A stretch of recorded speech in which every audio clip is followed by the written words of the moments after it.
தருகிறவர், ஒரு போது நம்மளை கைவிட மாட்டேன் என்று சொல்லி இருக்கிறார். ஆக உற்சாகத்தோடு நாங்கள் ஆராதனை செய்வோம் அவரை.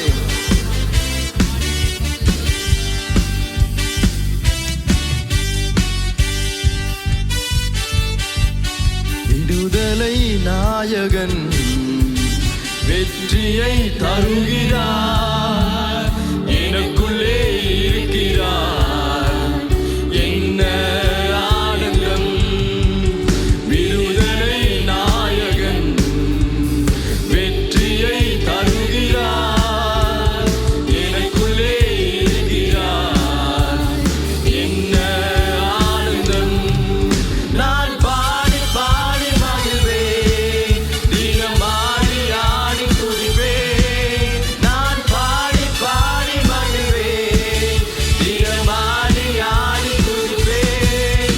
எங்கும் ஓடி ஓடி சொல்லுவேன், எங்கும் ஓடி ஓடி சொல்லுவேன், என் இயேசு ஜீவிக்கிறார், என் இயேசு ஜீவிக்கிறார்.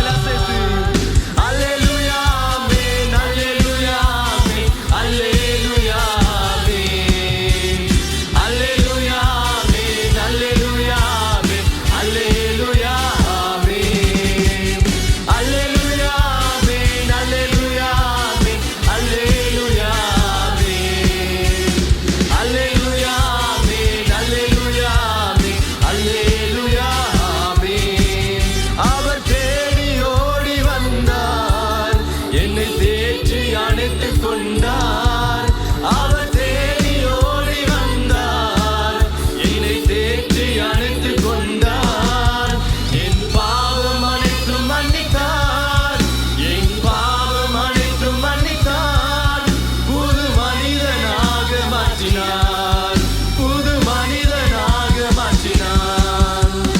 அல்லேலூயா ஆமென், அல்லேலூயா ஆமென், அல்லேலூயா ஆமென், அல்லேலூயா ஆமென், அல்லேலூயா ஆமென், அல்லேலூயா ஆமென், அல்லேலூயா ஆமென், அல்லேலூயா ஆமென், அல்லேலூயா ஆமென், அல்லேலூயா ஆமென், அல்லேலூயா ஆமென், அல்லேலூயா ஆமென், அல்லேலூயா ஆமென். அவர் அன்பின் அபிஷேகத்தால் என்னை நிரப்பி நடத்துகின்றார். அவர் அன்பின் அபிஷேகத்தால் என்னை நிரப்பி நடத்துகின்றார். சாத்தானின் வலிமை வெல்ல, சாத்தானின் வலிமை வெல்ல அதிகாரம் நமக்கு தந்தார், அதிகாரம் நமக்கு தந்தார். அல்லேலூயா ஆமென், அல்லேலூயா ஆமென், அல்லேலூயா ஆமென், அல்லேலூயா ஆமென், அல்லேலூயா ஆமென், அல்லேலூயா ஆமென், அல்லேலூயா ஆமென், அல்லேலூயா ஆமென், அல்லேலூயா ஆமென், அல்லேலூயா ஆமென், அல்லேலூயா ஆமென், அல்லேலூயா ஆமென். காலையில் நாங்கள் சிந்தித்து பார்ப்போம், உடைய ஒவ்வொரு வாக்குத்தத்தங்கள் எங்களுக்கு எங்கள் குடும்பத்துக்கு தந்திருக்கு. நீர் உண்மையுள்ளவரே, நீ வாக்கு மாறாதவர், நீர் வாக்கு மாறாதவர். வாக்குரைத்தவரே, நீர் உண்மையுள்ளவரே, நீர் வாக்கு மாறாதவர், நீர் வாக்கு மாறாதவர். காலங்கள் மாறலாம், சூழ்நிலை மாறலாம், மனிதர்கள் மாறலாம், நீரோ என்று மாறாதவர்.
தொட்டவரே,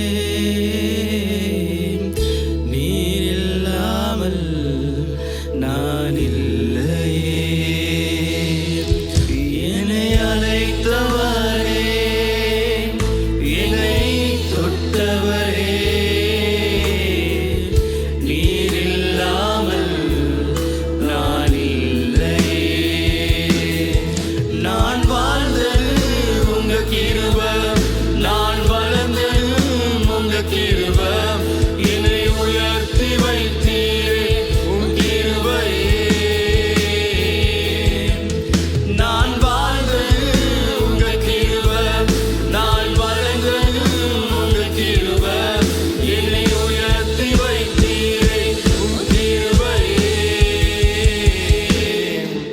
உங்க கிருபை வேண்டுமே, உங்க கிருபை போதுமே, உங்க கிருபை இல்லாம நான் ஒன்றும் இல்லை. உங்க கிருபை வேண்டுமே, உங்க கிருபை போதுமே, உங்க கிருபை இல்லாம நான் ஒன்றும் இல்லை. இயேசுவே.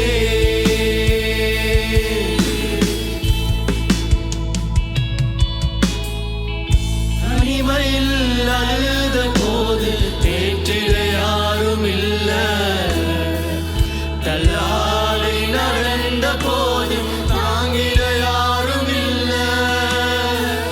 தனிமையில் அழுத போது தேற்றிட யாரும் இல்ல, தள்ளாடி நடந்த போது தாங்கிட யாரும் இல்ல. கதறி அழுத நேரத்தில் என் கண்ணீர் துடைத்த உங்க கிருபை, உங்க கிருபை இல்லைனா நானும் இல்ல. உங்க கிருபை இல்லைனா நானும் இல்ல. உங்க கிருபை வேண்டுமே, உங்க கிருபை போதுமே, உங்க கிருபை இல்லாம நான் ஒன்றும் இல்லை. உங்க கிருபை வேண்டுமே, உங்க கிருபை போதுமே, உங்க கிருபை இல்லாம நான் ஒன்றும் இல்லை. இயேசுவே. அவருடைய கிருபை இல்லாமல் ஒன்றுமில்லை. நான் என்று சொல்ல எனக்கொன்றும் இல்ல, திறமைன்னு சொல்ல என்னிடம் எதுவும் இல்ல. நான் என்று சொல்ல எனக்கொன்றும் இல்ல, திறமைன்னு சொல்ல என்னிடம் எதுவும் இல்ல. தகுதியில்லா என்னை உயர்த்தினது உங்க கிருபை, இல்லைனா நானும் இல்ல.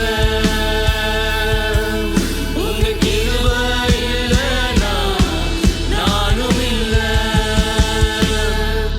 உங்க கிருபை வேண்டுமே, உங்க கிருபை போதுமே, உங்க கிருபை இல்லாம நான் ஒன்றும் இல்லை. உங்க கிருபை வேண்டுமே. உங்க கிருபை வேண்டுமே. கேளுங்க அந்த கிருபை. உங்களுடைய பிரசன்னத்தை கேளுங்க, அவருடைய பிரசன்னத்தை. அந்த கிருபை வந்தால் சூழ்நிலை மாறும். அந்த கிருபை பெற்றுக்கொள்ள குடும்பத்திலே சூழ்நிலை மாறும். அவர் வருகிற வேளையிலே அந்த இயற்கைக்கு அப்பாற்பட்ட காரியங்கள் எங்கள் தேவன் செய்து முடிப்பார். ஹல்லேலூயா, ஹல்லேலூயா. ஓ ரபா ஷதலலலலல. ஓ ரிகதரமமமமஷே. ஓ ரிலியான் தலலலலம. ஓ ரிபிஷிரியான் தலலலம. நன்றி, நன்றி, நன்றி, நன்றி. உங்களுடைய கிருபை இறங்குகிறதுக்காக நன்றி. உங்களுடைய சபையிலே, உங்களுடைய சன்னிதானத்திலே உங்களுடைய கிருபை இறங்குகிறதுக்காக நன்றி ஆண்டவரே. வாழ்க்கையை தொட்டுக் கொண்டிருக்கிறதுக்காக நன்றி. சூழ்நிலையை மாற்றிக் கொண்டிருக்கிறதுக்காக நன்றி. புதிய நம்பிக்கை தருகிறதுக்காக நன்றி. எங்களுடைய தேவனே, இது சர்வ வல்லமையுள்ள தேவன், இது சர்வ வல்லமையுள்ள தேவன், இது சர்வ வல்லமையுள்ள தேவன். இருந்தவரும் இருப்பவரும் வரப்போகும் ராஜாவாக இருக்கிற எங்கள் எல்லோராம் தேவன் நீர் ஆண்டவர். இந்த காலவேளையிலே நான் உங்களோடு பேச போகிறதான தலைப்பு, what is your biggest problem? உங்களுடைய மிகப்பெரிய பிரச்சனை என்ன? What is your biggest problem? பெரிய பிரச்சனை என்ன? பாஸ்டர் கடன் பிரச்சனை இருக்குது பாஸ்டர், அதை தீர்த்துட்டேன்னா இருந்தால் பெரிய காரியம் நடந்த மாதிரி இருக்கும், அதான் பெரிய பிரச்சனை அப்படின்னு சொல்லலாம். பாஸ்டர் என்னுடைய குடும்பத்தில் இப்படியாப்பட்டவர் நோயில் பீடிக்கப்பட்டிருக்கார், நான் நோயில் பீடிக்கப்பட்டிருக்கிறேன், அதுதான் பெரிய பிரச்சனையாக இருக்குது, அது சுகமாகணுச்சுன்னா எங்கள் வாழ்க்கையில் ஒரு பெரிய காரியமாக நடந்திருக்கும். பாஸ்டர் எப்படியாவது வெளிநாட்டுக்கு போகிறதுக்காக அப்ளிகேஷன் போட்டிருக்கிறோம், விசா கிடச்சிச்சுன்னா பெரிய காரியம் நடந்த மாதிரி இருக்கும். பாஸ்டர் பல மாதங்களாக ப்ரே பண்ணிக்கிட்டு இருக்கோம், வருஷங்களாக ஒரு நல்ல பொண்ணு கிடைக்கணும்ட்டு, ஒரு ஆண் கணவன் கிடைக்கணும்ட்டு பார்த்துக்கிட்டு இருக்கிறோம். ஆண்டவரே ஒரு அற்புதம் செய்ய மாட்டீங்களா? அதுதான் பெரிய பிரச்சனையா இருக்குது. அதுதான் என்னுடைய வாழ்க்கையில் அதை நான் உணர்றேன். சொல்லலாம் என்னுடைய பிஸ்னஸில் கொஞ்சம் நாட்டு நிலைமை, இந்த அமெரிக்கா செய்கிற அட்டகாசத்துடைய அறிவிப்பினால முழு உலகமும் கதிக்கலங்கி நிற்குது, டேக்ஸ் பயங்கரமாக அடிக்க சொல்கிறாங்க, இதனால என்னுடைய பிஸ்னஸ் பாதிக்கப்படுது, வருமான வழிகள் எக்கனாமிக் சிஸ்டம் எல்லாம் கலப்ஸ் ஆகுது, இதே பெரிய பிரச்சனை பாஸ்டர்னு சொல்லலாம். சொல்லலாம் நாட்டில் ஏற்பட்டிருக்கிறதான பலவிதமான பொருளாதார நெருக்கடி, இதனால தான் பிரச்சனை. பல காரியங்கள் இந்த காலவெளியிலே சொல்லலாம். பாஸ்டர் பல வருஷமாக ஒரு பேபி ஒன்று கிடைக்கணுங்கிறதுக்காக ப்ரே பண்ணுறோம், அதுக்கு கிடைச்சுன்னா அது ஒரு பெரிய விஷயம், அது ஒரு பெரிய பிரச்சனையாக இருக்குது, அதில் தீர்வு கிடைச்சுன்னா ஒரு பெரிய அற்புதம். இந்த காலவேளையில ஒவ்வொருவரும் ஒவ்வொரு கோணத்திலிருந்து நம்முடைய பிரச்சனையை பார்க்கிறோம். ஆனால் நம்ம எல்லாருக்கும் இருக்கிறதான பெரிய பிரச்சனை இதுதானா அல்லது அதை விட மேலாக இருக்கிறதா என்று இந்த காலவேளையிலே நான் உங்களோடு பேச போகிறேன். ஆண்டவர் இந்த காலவேளையிலே நம்மளை ஆசீர்வதிப்பாராக. ஏசாயா புத்தகம் 59வது அதிகாரம் 2வது வசனத்துக்கு திருப்பிக் கொள்ளுவோம். ஏசாயா 59வது அதிகாரம் 2வது வசனம். உங்கள் அக்கிரமங்களே உங்களுக்கும் உங்கள் தேவனுக்கும் நடுவாக பிரிவினை உண்டாக்குகிறது. உங்கள் பாவங்களை அவர் உங்களுக்கு செவிகொடாதபடிக்கு அவருடைய முகத்தை உங்களுக்கு மறைக்கிறது. உங்கள் பாவங்களே அவர் உங்களுக்கு செவிகொடாதபடிக்கு அவருடைய முகத்தை உங்களுக்கு மறைக்கிறது. உங்கள் அக்கிரமங்களே உங்களுக்கும் உங்கள் தேவனுக்கும் நடுவாக என்ன செய்தான்? செப்பரேஷன், பிரிவினை கொண்டு வருகிறது. ரெண்டாவது, உங்கள் பாவங்களே அவர் உங்களுக்கு செவி கொடுக்காதபடி. யார்? நம்மளை உண்டாக்கின நம் ராஜாதி ராஜா தேவாதி தேவன் நமக்கு செவி கொடுக்காதபடிக்கு. நம்ம எல்லாரும் பேசிக்கிட்டே இருக்கிறோம், ஆனா எத்தனை காரியத்துக்கு மற்றவங்க காது கொடுக்குற மாய்க்கு காது இருக்குது, ஆனா காது கொடுக்குறாங்களா? ப்ரே பண்றோம், ப்ரேயர் போய் சேருதா? சில வேளைகள் இருக்கலாம். சில வேளைகள் நம்ம பேசுறோம், ஆண்டவர் நம்மளை பார்த்துக்கிட்டு இருக்காரா அல்லது திரும்பிக்கிட்டு இருக்காரா தெரியாது. இது ஆவிக்குரிய உலகத்தில் நடக்கிற விஷயம். ஆதாரம் நமக்கு காண்பிக்க போகிறது. ஆண்டவர் இந்த காலவேளையிலே நம்மளை ஆசீர்வதிக்க போகிறார். இது கிறிஸ்மஸ் நாட்கள் அல்ல, வரப்போகிறதான இன்னும் அடுத்த வாரத்தில் வெள்ளிக்கிழமை ஆகும்போது இயேசுவானுடைய சிலுவையை குறித்து சிந்திக்கிறதான தயானம். இது தவக்காலம்னு சொல்லுவாங்க, சிலர் லென்த்து காலம்னு சொல்லுவாங்க. இது சிலுவையை பற்றி சிந்திக்கிற காலம். நான் விசுவாசிக்கிறேன் இந்த நாட்கள் உங்கள் அனைவருக்கும் ஒரு ஆசீர்வாதமான வாரமாக மாறும். ஆண்டவர் இந்த மாதத்தை அபரீதமாய் பல காரியங்களிலே உங்களை ஆசீர்வதிப்பார். பல கேள்விகளுக்கு இந்த காலவேளையிலே பதில் கொடுக்கிற ஆராதனையாக ஆண்டவர் அமையும். இன்னைக்கு இருக்கிறதான கலாச்சாரம் காண்பிக்கிறது, பாவம் என்று சொன்னா அது ஒரு பெரிய விஷயமே இல்லை.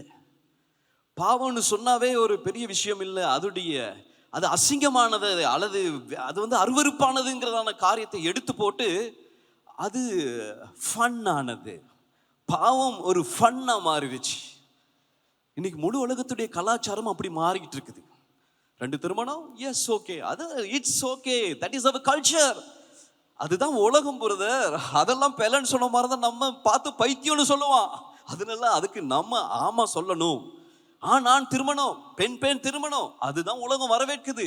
எஸ்ன்னு சொல்லணும், இல்லைன்னா நம்மள ஒரு மாதிரியா பார்க்கறான். அதனால அதுக்கு ஆமா தான் பண்ணணும். லிவிங் டுகெதர், திருமணங்கிறதான ஒஃபிஷியலான ஒரு செரமனியே இல்லாம வாழ்றதான வாழ்க்கை ஓகேன்னு உலகம் சொல்லுது. அதெல்லாம் கண்டுகொள்ள கூடாதுன்னு சொல்லுது. அதுக்கு ஆமா தான் நம்ம சொல்லணும், இல்லாட்டி நம்மளை ஒதுக்கி தள்ளிடுவான். இந்த மாதிரி ஒவ்வொரு விஷயங்களையும் நம்ம கவனிப்போமா இருந்தா பாவத்துடைய பாரதூரம் அப்படியே சிம்பிள் ஆக்கி அந்த அசிங்கமானது, வேதனையானது, மிகவும் மோசமான அந்த காரியம் இன்னைக்கு கலாச்சாரத்துல பயங்கரமா பரவி இருக்குது. இது நீங்க டிவி என்டர்டைன்மெண்ட் பார்ப்பீங்களா இருந்துச்சுன்னா உங்களுக்கு தெரியும். டிவியில போடுறதான விளம்பரங்களை நீங்க பார்ப்பீங்களா இருந்துச்சுன்னா சில டைமில் பொழுதுபோக்குக்காக பாவிக்கப்படுறதான சில அட்வர்டைஸ்மெண்ட்டை பார்ப்பீங்களா இருந்துச்சுன்னா, சில சீரியல் நாடகங்கள், தொடர் நாடகங்கள் போகும். இதில் வாழ்க்கை முறைகள் போகிறதான விதங்கள், குடும்பங்கள் நடத்துகிற விதங்கள், இதுதான் கலாச்சாரம், இதுதான் நாடு, இதுதான் உலகம், இப்படி தான் இருக்கணும் அப்படின்னு சொல்லி ஆதரிக்கிற காரியம் அதிகமாக இருக்குது. இதுகளெல்லாம் பாஸ்டர் பேசக்கூடாது. இன்னைக்கு சாத்தான் பாவத்துக்கு அழகான கலர் போட்டு அவனுடைய பயங்கரமான ஸ்ட்ராட்டஜி, அவனுடைய திட்டத்தை அமுல்படுத்திக்கிட்டு போறது இன்னைக்கு அநேகர் அறியாமல் இருக்கிறாங்க. துக்கமான விஷயம். சபையும் இதை குறித்து அறிவில்லாமல் இருக்கிறது. சபையும் இதை குறித்து கண்டு கொள்ளாமல் இருக்கிறது. சபையும் இதனுடைய பாரதூரத்தை குறித்து பார்த்துட்டும் பார்க்காம, கேட்டுட்டும் கேட்காம, ஒதுங்கி கொண்டா நல்லோங்கிறதான உணர்வோடு வாழுகிற நிலைமைக்கு தள்ளப்பட்டுருச்சு. This is very serious.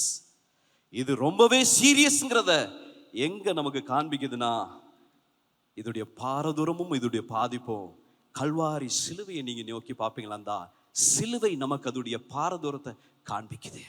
பாவத்துடைய பாரம், பாவத்துடைய விளைவு, பாவத்துடைய மோசம் எந்த அளவுக்குன்னா சிலுவை நமக்கு காண்பிக்குது. ஆக இந்த காலவேளையிலே கலாச்சாரம் போகிற போக்கிலே நாங்கள் போகிறோமா, அல்லது ஆண்டவர் எதிர்பார்க்கிற இடத்துக்கு நாங்கள் வருகிறோமா என்று இந்த காலவேளையில யோசிச்சு பார்க்கணும். ஆகவே இந்த காலவேளையிலே நான் உங்களோடு பேச போகிறதான 3 காரியம் இருக்கிறது. பாவமும் அதனுடைய பாதிப்பும், அதனால வர்ற விளைவுகள் என்ன என்பதை குறித்து இந்த காலவேளையிலே காண்பித்து உங்கள் ஒவ்வொருவரையும் ஆண்டவர் எதிர்பார்க்கிற இடத்துக்கு கொண்டு வந்து நிறுத்த, உங்க ஜெபத்துக்கு ஆண்டவர் பதில் கொடுக்க, ஆண்டவரோடு ஒரு நல்ல உறவை கட்டியெழுப்ப, முகத்துக்கு முகம் நேரா ஃபேஸ் பண்ற இடத்துக்கு கொண்டு வந்து நிறுத்த இந்த காலவேளை ஆராதனை நம்ம அனைவருக்கும் ஆசீர்வாதமாய் மாறும். ஆமென். இல்லாட்டி நம்ம பாட்டுக்கு பேசிக்கிட்டு இருப்போம், அவர் பின்னுக்கு பேசி கேட்டுக்கிட்டு இருப்பாரு. என்ன செய்யறது? நம்ம பாட்டுக்கு ஜெபம், உபவாச ஜெபம், அந்த ஜெபம், இந்த ஜெபம்னு 24 மணி ஜெபம்னு பல காரியங்கள் செஞ்சுட்டு இருக்கோம். ஆனா இது காரியத்துல ஒண்ணுதான். தேவைகளுக்காக பாஸ்டர் ஜெபம் பண்ணாமே நம்ம காரியங்கள்லாம் நடக்குதுன்னு சொல்லலாம். இது நான் தேவைகளை சந்திக்கிறது மாத்திரமல்ல, ஆண்டவர் இயேசு இந்த பூமியில் இருக்கும்போது தேவைகளுக்காக மாத்திரம் அவர் போகல. அவருக்கு தேவையே இல்லை, எல்லாமே அவருடைய கட்டுப்பாட்டுகள் இருந்துச்சு. ஆனா தேவைகளுக்காக அவர் வைக்கல, உறவுக்காக பிதாவோடு ஒரு ரிலேஷன்ஷிப்புக்காக ஒரு உறவை கட்டி எழுப்பியிருந்தார். இன்னைக்கு எத்தனையோ பேருக்கு அந்த மனம் திரும்பி பேசுகிற சந்தர்ப்பம் ஆண்டவரோடு இல்லை. ஆண்டவர் செவி கொடுக்கல, ஆண்டவர் நம்மளோடு பேசுகிற அந்த அனுபவம் குறைவா இருக்குது. இந்த காலவில் இதோடைய பாதிப்பு பல விதத்திலும் விளங்குகிறது, ஆனால் சபைக்கு விளங்க மாட்டேங்குது, உலகத்துக்கு விளங்க மாட்டேங்குது. ஆக இந்த காலவில் 3 காரியங்களை குறித்து நான் உங்களோடு பேச போகிறேன். முதலாவது, பாவம் உங்களை கடவுளிடத்திலிருந்து அந்நியப்படுத்துகிறது. மீண்டும் அந்த வசனத்தை நம்ம வாசிப்போம். ஏசாயா புத்தகம் 59வது அதிகாரம் 2வது வசனம். உங்கள் அக்கிரமங்களே உங்களுக்கும் உங்கள் தேவனுக்கும் நடுவாக பிரிவினை உண்டாக்குகிறது. உங்கள் பாவங்களே அவர் உங்களுக்கு செவிகொடாதபடிக்கு அவருடைய முகத்தை உங்களுக்கு மறைக்கிறது. ஆண்டவருக்கும் நமக்கும் பெரிய ஒரு டிஸ்டன்ஸ், பெரிய கேப், ஒரு பெரிய செப்பரேஷன் பண்ணுகிறது என்னன்னா பாவம். இன்னைக்கு எல்லாருக்கும் அது விளங்க மாட்டேங்குது. இதோடைய பாதிப்பு அநேகருக்கு விளங்க மாட்டேங்குது. இதை எங்க போய் பார்க்கலாம்னா, கல்வாரி சிலுவை இதோடைய பாரதூரம் பார்க்குது. எந்த அளவுக்கு பிதா, எந்த அளவுக்கு இயேசுவானவர் இந்த பூமியில் இருக்கும்போது பிதா சிருஷ்டிகர் எப்படியோ நமக்கு இருக்கணும்ட்டு ஒரு உதாரணத்தை காண்பிப்பதற்காக அவருடைய ஜெப வாழ்க்கை நமக்கு காண்பிச்சு கொடுக்குது. என்னன்னு சொல்லி ஜெபம் பண்ணி காட்டினாரு? பிதாவே, பரமண்டலத்தில் இருக்க எங்கள் பிதாவே என்று சொல்லி தான் பண்ணி ஜெபத்தை காண்பிச்சாரு. அப்படின்னா நாங்களும் என்னன்னு அவரை கூப்பிடணும்னா, சிருஷ்டிகர், ஆண்டவர், ஆபிரகாமின் தேவன், ஈசாக்கின் தேவன், யாக்கோபின் தேவன்கிறதான அந்த பழைய ஏற்பாடு சிஸ்டம் நீங்கி இந்த சிருஷ்டிகர், இந்த உலகத்தை படைத்து ஆளுகை செய்கிற சர்வ வல்லமை உள்ள தேவன் யாருன்னா உங்களுடைய பிதா, ஃபாதர். ஆகவே அவர் இந்த பூமியில் இருக்கும்போது எப்படி ஜெபம் பண்ணார்னா, பிதாவே, நாங்கள் ஒன்றாய் இருக்கிறது போல இவர்களும் ஒன்றாய் இருக்கும்படி நீர் உதவி செய்யும். பிதாவே, இவர்கள் செய்கிற பாவங்களை நீர் மன்னியும். இப்படிதான் சொன்னார். ஆனா சிலுவை மரணத்துக்கு முன்பாக வரும்போது, சிலுவையிலே தொங்கும் போது அந்த காட்சியை நீங்க பார்ப்பீங்களா இருந்தா, அந்த காட்சி நமக்கு பல பாடங்களை நமக்கு காண்பிக்குது. இந்த பாவத்துடைய கொடூர தன்மை சாதாரணமானது அல்ல. நீங்களும் நினைக்கிறது, நானும் நினைக்கிறதான இந்த பாவம்னு பல மதங்கள் சொல்லுகிற எல்லாவற்றையும் விட அது ரொம்ப மோசமானது. யார் இவர்? உலகத்தை படைத்தவர். யார் இவர்? சகலவற்றுக்கும் சொந்தக்காரர். யார் இவர்? ஆதியும் இவர், அந்தமும் இவர். இவர் யார்? நம்மை உலகத்திலிருந்து மீட்டெடுக்க வந்ததான தேவ ஆட்டுக்குட்டி. இவர் நமக்காக என்ன செஞ்சார் சிலுவையில? கொஞ்சம் யோசிச்சு பாருங்க. சிலுவையில் இருக்கும்போது 7 வசனங்கள் தியானிக்கப்படும் இந்த ஈஸ்டர் கால, இந்த குட் ஃப்ரைடே டைம்ல. முதல்ல ஆரம்பிக்குது, பிதாவே இவர்களை மன்னியும்னு. ஆனா 3வது ஜெபம் எப்படி சொல்லுதுன்னா, ஏலி ஏலி லாமா ஷபக்தானி, என் தேவனே என் தேவனே ஏன் என்னை கைவிட்டீர்? இவ்வளவு நாள் என்ன சொன்னார்? பிதாவே பிதாவே அப்படின்னு சொல்லி இருந்ததான் இந்த உறவு, ரிலேஷன்ஷிப். கிறிஸ்தவ வாழ்க்கை ரூல்ஸ் அல்ல, கிறிஸ்தவ வாழ்க்கை ரிலிஜன் அல்ல, இது ரிலேஷன்ஷிப். அதுக்கு அழகான எடுத்துக்காட்டு இயேசு. ஆனா பாவம் என்ன செஞ்சிச்சுன்னா பிரிச்சு போட்டுச்சு.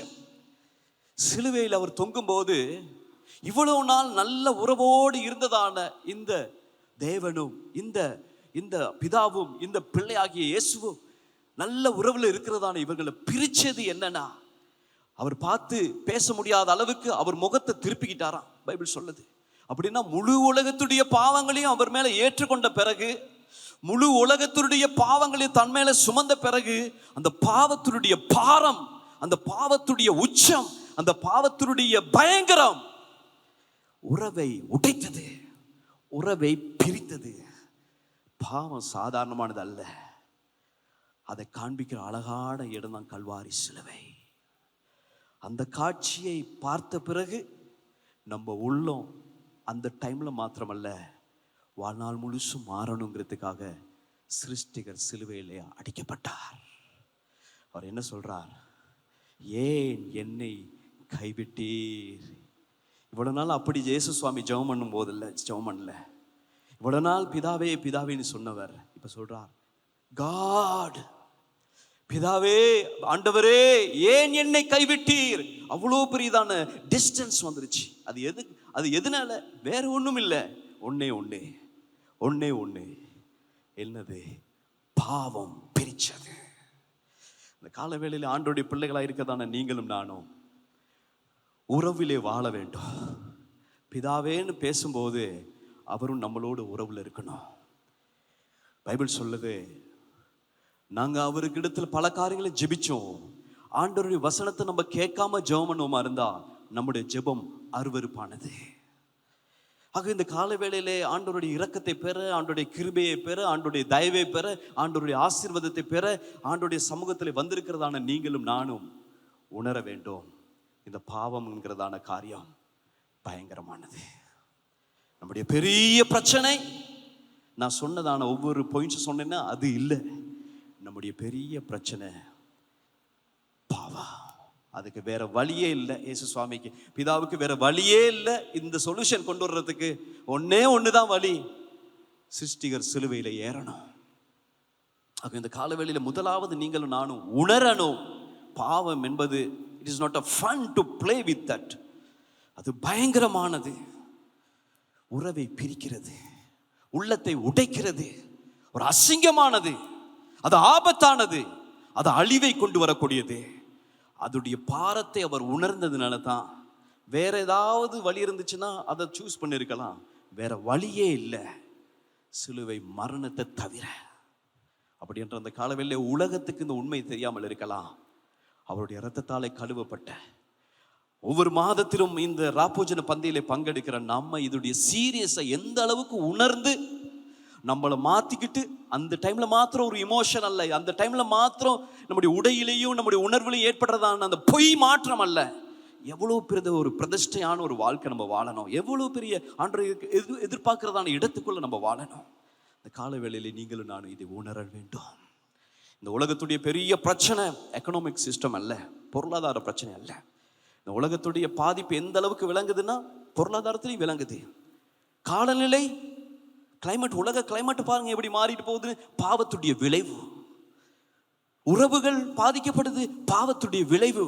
நம்முடைய சரீரத்தில் எத்தனை பிரச்சனை, இதெல்லாம் உலகத்துடைய பாவத்துடைய விளைவால் ஏற்படுறதான பாதிப்புகள். பைபிள்ல சொல்லப்பட்டிருக்கிறது, ஆண்டவர் ஆதாமி ஏவாளையும் படைச்சது மாத்திரமல்ல, மிருகங்கள் எல்லாம் படைச்சிருந்தாரு. மிருகங்கள் எல்லாம் வந்து இவங்களோட தங்கி இருக்கும், சிங்கம் பக்கத்துல இருக்கும், உறவு நல்லா இருந்துச்சு. ஆனா என்னைக்கு பாவம் உள்ளுக்கு வந்துச்சோ, சிங்கம் சிரிச்சது சீருது. மனுஷனுக்கும் மிருகங்களுக்கும் இருக்கும் கேப், கடவுளுக்கும் மனுஷனுக்கும் கேப், உலகத்திற்குதான எல்லா படைப்புகளுக்கும் நமக்கு ஒரு பெரிய கேப் போட்டது யாருன்னா வேற யாருமே இல்லை, ஒன்னே ஒண்ணு. இதோடைய உண்மையை உணர்த்துவதற்கு இந்த மாதத்தில் கர்த்தர் நமக்கு கிருபை தருவாராக, நம்முடைய கண்களை திறப்பாராக. பாவம் முதலாவது இந்த காலவேளையிலே புரிஞ்சு கொள்வோம். பாவம் நம்மை இந்த பரிசுத்தமுள்ள தேவனிடத்திலிருந்து, சாதாரண தேவன் அல்ல, அவர் பாவத்தை பார்க்க முடியாதவர், பாவிகளை நேசிக்கிறார், ஆனா பாவத்தோட சம்பந்தம் வைக்க இயலாது. ஏன்னா அவர் யார்? எல்லாரும் வாயை திறந்து சொல்லுவோம், அவர் பரிசுத்தர். புத்தகம் சொல்லுகிறது, அவர் பாவத்தை பார்க்காத சுத்த கண்ணன். நம்ம பேர் கண்ணான் இருக்கும் இல்லையா? பைபிள்ல சொல்லுங்க, ஆண்டவருக்கு ஒரு பேர் என்னது? பாவத்தை பார்க்காத சுத்த கண்ணன். பாவம் செய்யும் போது அவருடைய உள்ளம் பதறுது, பல விதத்திலும் அவருடைய உள்ளம் பாதிக்கப்படுது. இந்த காலவெளியில் நீங்களும் நானும் ஆண்டவரிடத்தில் திரும்ப இந்த காலவெளியை மீண்டும் அவருடைய உறவுக்குள்ளே வர தீர்மானம் எடுப்போம். அவருடைய அன்பை விட்டு, அவருடைய சமூகத்தை விட்டு, அவரோடு இருக்கிற உறவை விட்டு எது பிரிக்குதோ அதை விட்டு பிரிந்து வாழ ஆண்டவர் இந்த காலவேளையிலே கைகளை ஊற்றி சொல்லுவோம், நமக்கு அனுக்கிரகம் பண்ணுவாராக. ஆமென். எதற்காகவும் அவரை நம்ம இழக்கக்கூடாது, அவருக்காக எதையும் இழந்து போனா பரவாயில்லை. இந்த காலவேளையிலே அவருடைய அன்பு தான் அந்த உலகத்துல உண்மை, அவர் பரிசுத்தர்.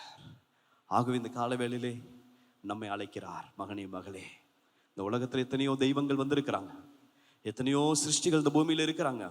அவங்க யாருமே சொல்ல முடியாது தங்களை மார்பு தட்டி நான் பரிசுத்தமா இருக்கிறது போல நீங்களும் பரிசுத்தமா இருங்கன்னு சொல்ல இயலாது. எல்லாருமே பாவிகள், எல்லா மத ஸ்தாபகர்களும் பாவிகள், அவங்களே வழியை தேடி போனவங்க. ஆனா நமக்காக வழியா வந்த ஒரே ஒரு மீட்பர், உலக மீட்பர்னா இயேசு மாத்திரம்தான். அவர் மட்டும்தான் நம்மளால சொல்ல முடியும், அவர் மட்டும்தான் நம்மளால இந்த பூமியில சொல்ல முடியும், நான் பரிசுத்தரா இருக்கிறது போல நீங்களும் பரிசுத்தமாயிருங்க. ஆண்டவர் நல்லவர் பாடுறோம், ஆண்டவர் பெரியவர் பாடுறோம், ஆண்டவர் பெரிய காரியங்களை செய்யக்கூடியவர் பாடுறோம், அவர் நம்முடைய மனமுருக்கம் உள்ளவர் சொல்றோம். ஆனா இதெல்லாம் உண்மை. ஆனா உண்மையிலும் பெரிய உண்மை, அவர் பரிசுத்தர். பரலோகத்துல நீங்க போயிட்டு பாட்டு ஒண்ணு கேடலாம், அங்க நல்லவரேங்கிற பாட்டு போகாது, அவர் பெரியவரேங்கிற பாட்டு போகாது, அவர் ஆசீர்வதிக்கிறவர் என்று சொல்ல ஒரு பாட்டு போகாது. அங்க இரவும் பகலும் தூதர்கள் எல்லாரும் பாடி போற்றக்கூடிய ஒரே ஒரு பாட்டு, எல்லா மூப்பர்களும் பணிந்து குனிந்து பயபக்தியோடு நமஸ்காரம் கூடிய ஒரே ஒரு வார்த்தை, இஸ் ஹோலி, அவர் பரிசுத்தர் பரிசுத்தர் பரிசுத்தர். இது பகட்டைக்காக காண்பிக்கிற பரிசுத்தம் அல்ல, உண்மையான பரிசுத்தம். இயேசுக்கு வேற வழியே இல்லை, பிதாவுக்கு வேற வழியே இல்லை, சிலுவையில தான் அதை காண்பிக்க வேண்டியாச்சு. ஆக இந்த காலவேளையிலே பாவம் செய்கிறதான உணர்வு வரும்போதெல்லாம், பாவத்துக்கு செயல்படுறதுக்கு தூண்டப்படும் போதெல்லாம் நமக்கு முன்பாக வர வேண்டியத ஒரே ஒரு அடையாளம், சிலுவையிலே தொங்கின இயேசு. இவ்வளவு அன்பு செய்த இந்த தெய்வத்துக்காக இந்த அற்பமான காரியங்களோடு நான் உறவை வைக்கலாமா? இந்த காரியத்தை நான் டச் பண்ணலாமா? இந்த காரியத்தோடு என்னுடைய உணர்வுகளையும் உள்ளத்தையும் உடலையும் இணைக்கலாமா? நோ அப்படின்னு நம்ம சொல்லும் போது அவர் எஸ்ன்னு சொல்லி நம்மளோட இணைகிறார். அங்க எஸ்ன்னு சொல்லும் போது உலகத்தோடும் பாவத்தோடும் இந்த மாமிச இச்சைகளோடும் இந்த உலக காரியங்களோடு இணையும் போது அவர் கொஞ்சம் தள்ளி போகிறார். இந்த ஆராதனை நோக்கம் தள்ளி போயிருக்கிற நம்மளை சேர்க்கிற ஆராதனை. இந்த மாதத்துடைய நோக்கம் தூரம் போயிருக்கிற நம்மளை ஆண்டவரிடத்துல சேர்க்கிற ஆராதனை. இதை நாங்கள் செய்யும் போது ஒவ்வொரு கிறிஸ்தவனும் எது இருக்குதோ இல்லையோ உள்ளத்துல ஒரு பெரிய சமாதானம் இருக்கும். ஆமென் சொல்லுவோமா? ஒரு பெரிய சந்தோஷம் இருக்கும். இது இருந்துச்சுன்னா மற்றதை பத்தி ஒரி பண்ண வேண்டிய அவசியமே இல்லை, மற்றதெல்லாம் தானா வரும். ரெண்டாவது, இந்த பாவம் என்ன செய்யுதுன்னா, பாவம் உங்கள் வாழ்க்கையில் குறிப்பிடத்தக்க மன அழுத்தத்தை உருவாக்குகிறது.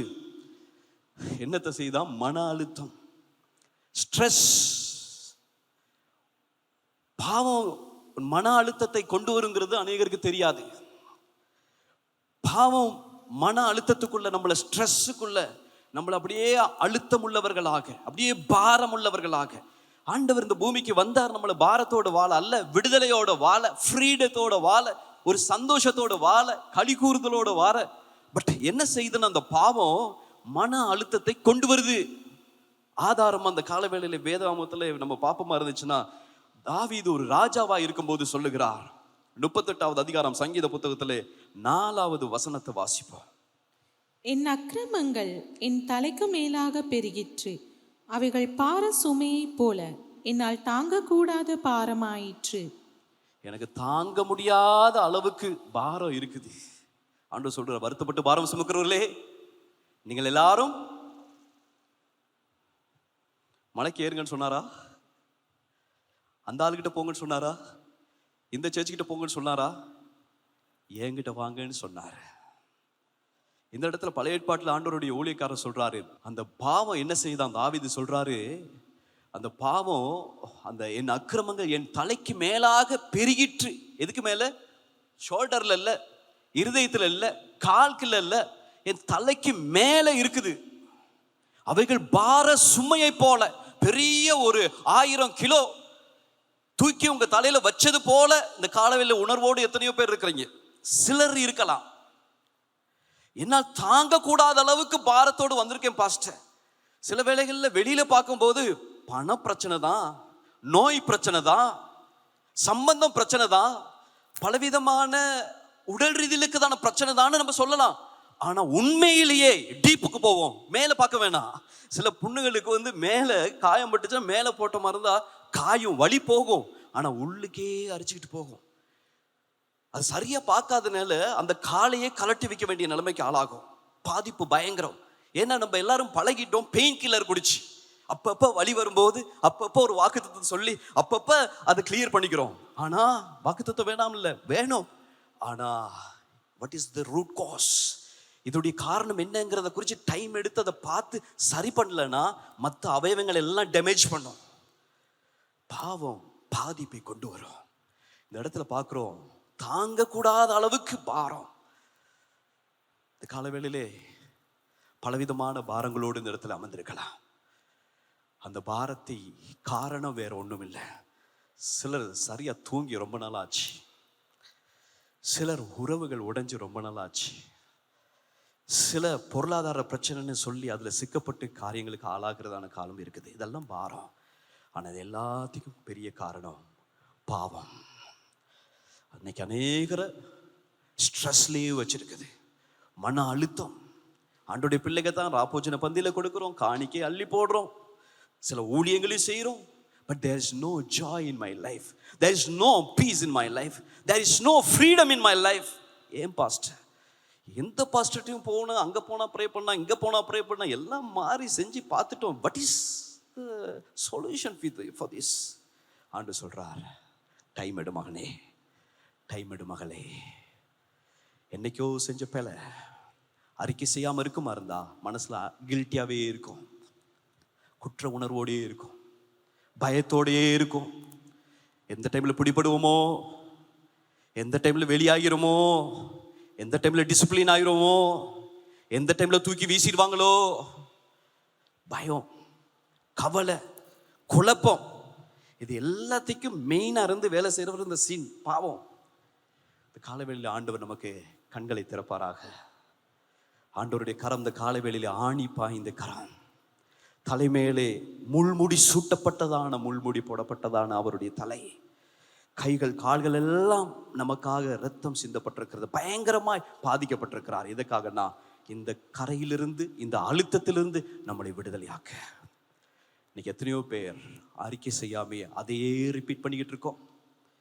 வெளியில சொல்யூஷன் தேடுறோம், அதுங்க போனா இங்க போனா, இது செஞ்சா அது செஞ்சா, but there is no proper solution. ஆனால் இந்த காலவேளையில் ஆண்டவர் சொல்லுகிறார், மகனே மகளே, இந்த தாவீதுடைய வாழ்க்கை ரிலீஸ் ஆகவே இல்லை. வெளியில ராஜாவை தான் இருக்கிறார், குடும்பத்தை நடத்திக்கிட்டு தான் இருக்கிறார், வேலை செஞ்சுக்கிட்டு தான் இருக்கிறாரு. ஆனா உள்ளுக்கு நைட்டுக்கெல்லாம் தூங்க முடியல. ஏன்னா அந்த பாவம் செஞ்ச என்னைக்கோ பேல உறுத்திக்கிட்டே இருக்குது. அதுக்கு சொல்யூஷன் செய்யவே இல்லை, மாற்றம் இல்லவே இல்லை. அதனால ஆண்டவருடைய பக்கமாக திரும்ப வேண்டியதா இருந்துச்சு. ஆண்டவரே என் பாவங்களை மன்னியும் என்று சொல்லுகிறார். ஆண்டவரே என் மேல் இரக்கமாயிரும் என்று சொல்லுகிறார். ஆண்டவருடைய தயவும் இரக்கம் அவருக்கு வெளிப்பட்டதுனால விழுந்து போன மனுஷன் கவலையோடு இருந்த மனுஷன், பாரத்தோடு இருந்த மனுஷன். வெளியில யாருக்கும் தெரியாது, கேபினெட்ல இருக்கிறதான அமைச்சர்களுக்கு தெரியாது இவர் என்னத்துல பாதிக்கப்பட்டாருன்னு. தன்னுடைய குடும்பத்தில் இருக்கிறவங்களுக்கு எல்லாருக்கும் தெரியாது என்ன பிரச்சனைட்டு, யாருக்குமே தெரியாது. ஆனா ஆண்டவருடைய தாசனாகிய நாத்தானின் மூலமாக ஆண்டவர் பேசும்போது சேலஞ்ச் பண்ணல. நாத்தான், நான் யாரும் தெரியுமா? இஸ்ரேல் தேசத்துடைய ராஜா. இந்த இடத்துல பார்க்கிறோம்,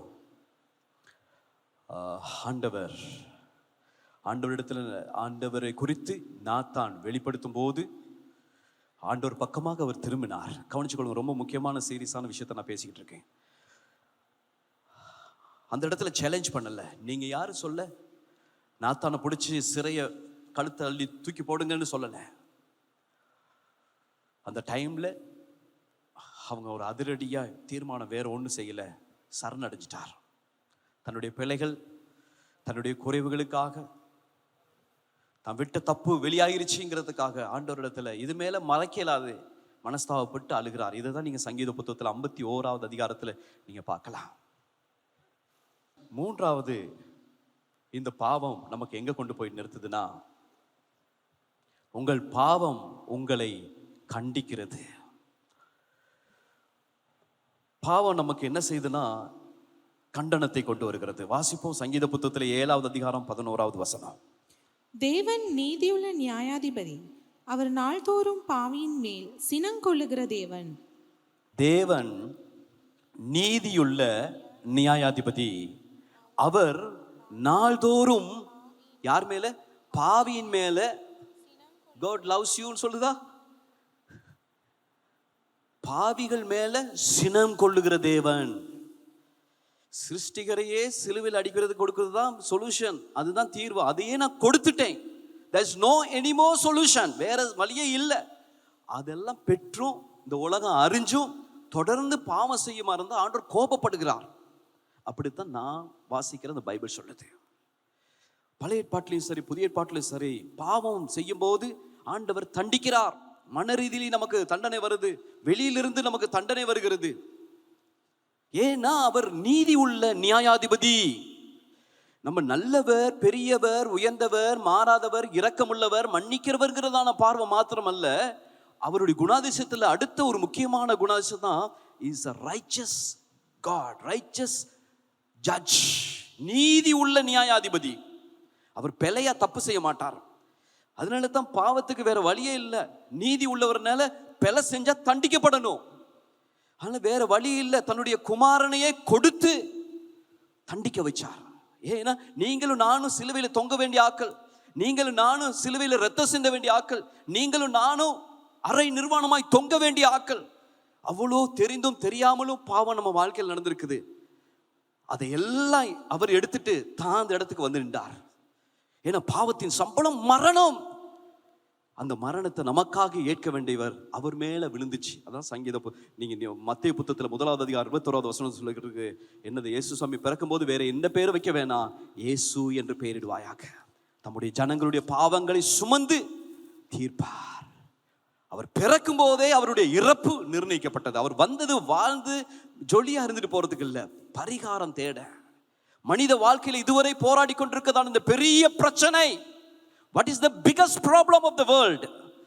என்னென்னமோ செஞ்சுக்கிட்டு இருக்கலாம், ஆனா பெரிய பிரச்சனை என்னன்னா பாவம். இதுக்கு பரிகாரம் வேற வழியே இல்லை. என்னுடைய குமாரனையே நான் அனுப்புறேன். கொஞ்சம் யோசிச்சு பாருங்க, ஏன் குமாரன்னு சொல்லப்படுது?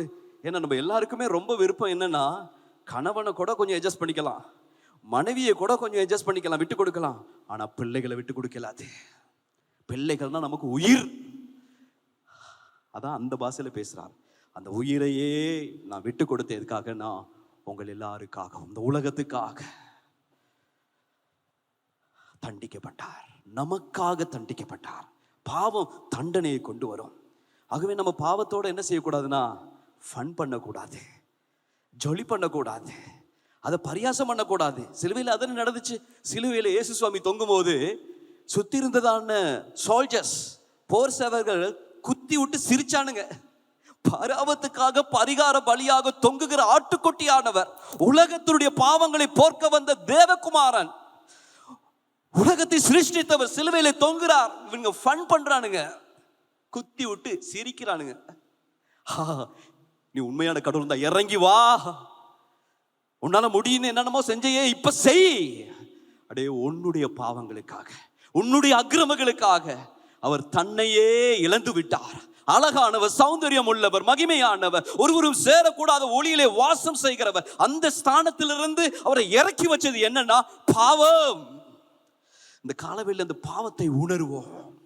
சிலுவை அண்டையில் இந்த காலவெளியில் வந்து எங்களை தருவோம்.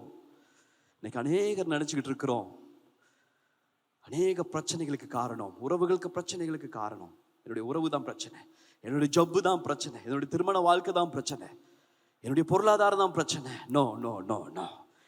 ஆண்டவருக்கும் நமக்கு ஒரு யுத்தம் போகுது. ஏன்னா அவர் சொல்லப்பட்டிருக்க பாவங்களை குறித்து அவர் சினம் கொள்ளுகிறவர், கோபப்படுகிறவர். நம்ம பாவம் செய்யும் போது அவர் நேரடியா இருப்பாரா இருந்தா நமக்கு தெரியும் அவருடைய முகம் எப்படி மாறுதுன்ட்டு. அவர் சொல்லியிருக்காரு, சில காரியம் செய்யி, சில காரியம் செய்யாதன்ட்டு. அந்த செய்யாத காரியத்தை நம்ம செய்யும் போது அவரை நம்ம பக்கத்துல இருப்பாரா, அந்த பிசிக்கலா சரீரத்தில் இருப்பாரா இருந்தா அப்ப பார்க்கணும், சிரிச்சுக்கிட்டே இருக்காரா அல்லது அவருடைய முகம் மாறுதா.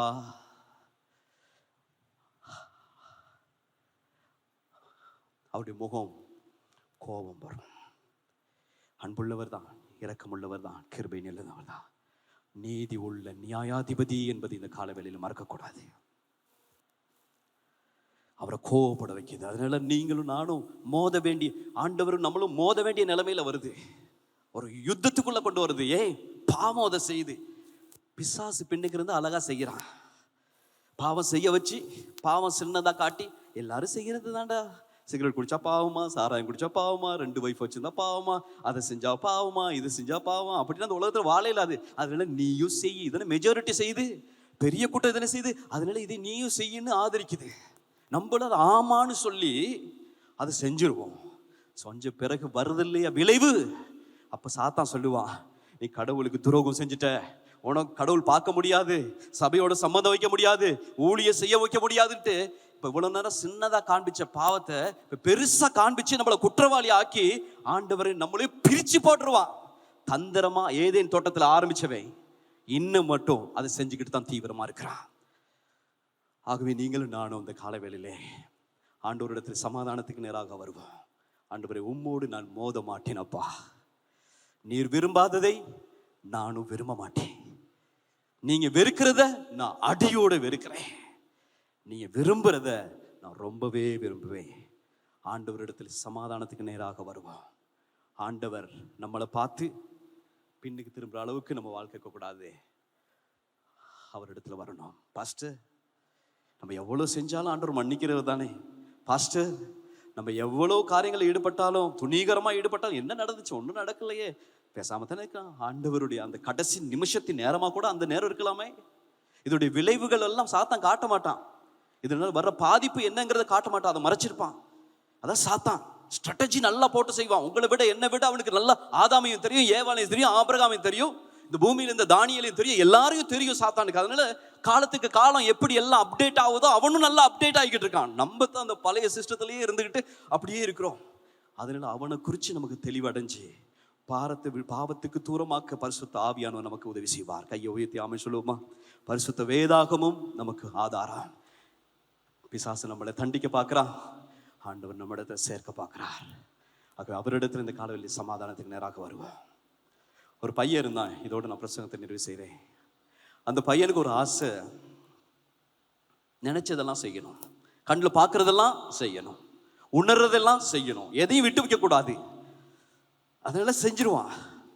அவனுக்குள்ள தைரியம் என்னன்னா, அவன் இப்போ பிழை செய்வானா அந்த தண்டிக்கப்படணும், இதனை நியதி, ஜெயிலில் கொண்டு போய் போடப்படும்.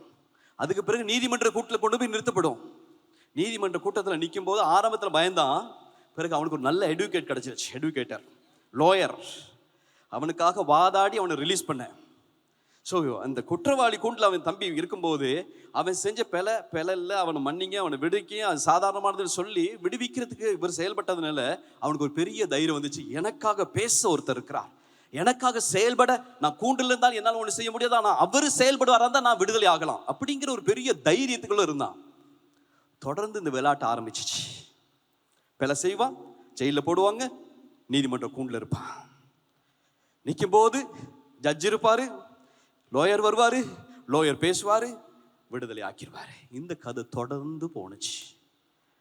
ஒரு நாள் வந்துச்சு.